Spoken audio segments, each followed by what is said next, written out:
and welcome to How Do I Wedding. I'm Elaina, your guide down the aisle, and today's topic, building your wedding guest list. So this is the ultimate party for you and your loved ones all together to celebrate your love and your commitment to each other that you're going to spend the rest of your life together. This is the ultimate party, and you want to make sure that you have the ultimate party goers.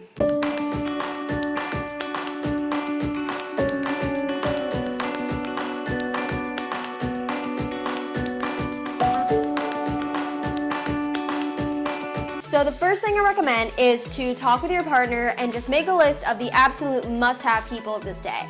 Everybody and their uncle are going to have an opinion of who they think should be at your wedding day, but first and foremost, make that list with your partner. Now, if your parents are paying for a large portion of the wedding, they do deserve a little bit of a say in who goes on the guest list. So what I recommend is to, after you speak with your partner about how many people and kind of the basics and the must-have people at your wedding, then get with your parents or whoever is paying and maybe give them an allotted amount of guests that they can invite.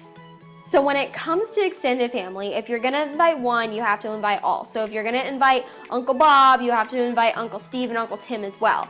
And this also goes for cousins. So what you can do is you and your partner can say, well, maybe we're gonna stop the invitations at cousins or second cousins, or even if it's something really intimate, maybe just siblings, parents, grandparents, the close immediate family. Another thing is children. So if you do not want children at your wedding, this is 2018 and that's totally cool, be sure to tell the parents ASAP. So this is in your save the dates and also reiterated in your invitations. What you can also do, and I know I've mentioned this before in a couple of previous episodes, is to have kind of a little babysitting area where you hire babysitters or caretakers to kind of just watch that area for parents who, for travel purposes needed to bring their kids, but they understand, you don't want kids at the ceremony or at the reception. That's another option that you can offer within your budget. So guests who either invited you to their wedding or you were in their wedding. If it was about 18 months ago, then you should at least invite them in return, kind of return the favor. But if it's more, then it's really no biggie, especially if you've lost touch. So now plus ones. The way I see this is this should be for serious relationships only. Your BFF Maggie just, she's dating this new guy and he's great, but in 6 months it's probably gonna go for slots.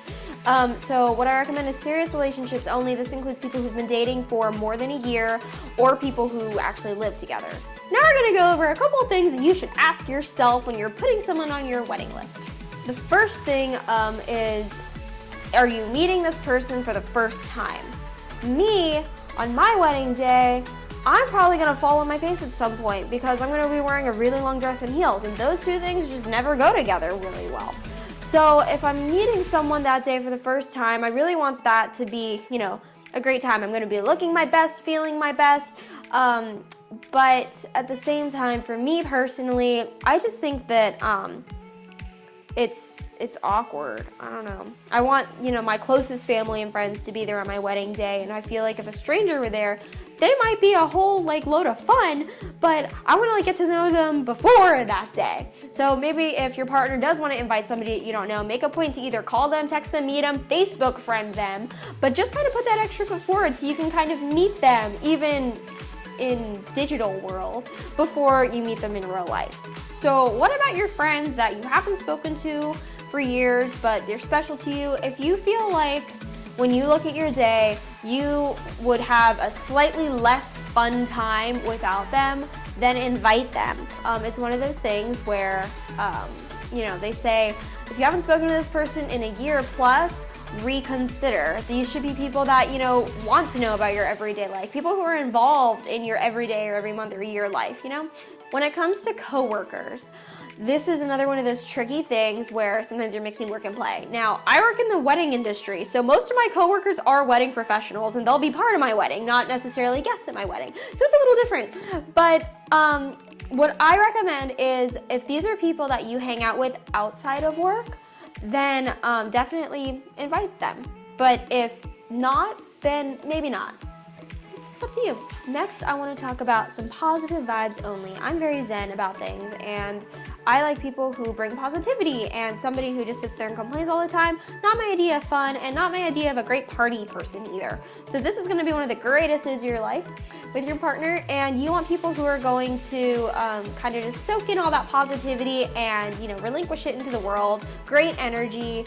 So if somebody's really negative, or, you know, they try to always take the attention away, and this is your day, this is about you, your partner, and your love together. The last thing I want to talk about is the X factor. So whether it was, you know, you're dating for a couple months, or whether it was a pretty serious relationship but you ended as friends, whatever the case is, talk with your partner just to make sure that they're cool with the fact you're inviting an ex to your wedding, and they should do the same vice versa. This is your day. It should be about your love, not weirdness. So that's all we have today. Next week, we're gonna do a wedding guest part 2. So be sure to hit the subscribe button. We'd like to thank Showbride and Brian Charles Films for their support, advice, and love. So again, be sure to hit the subscribe button, and we will see you next time on How Do I Wedding.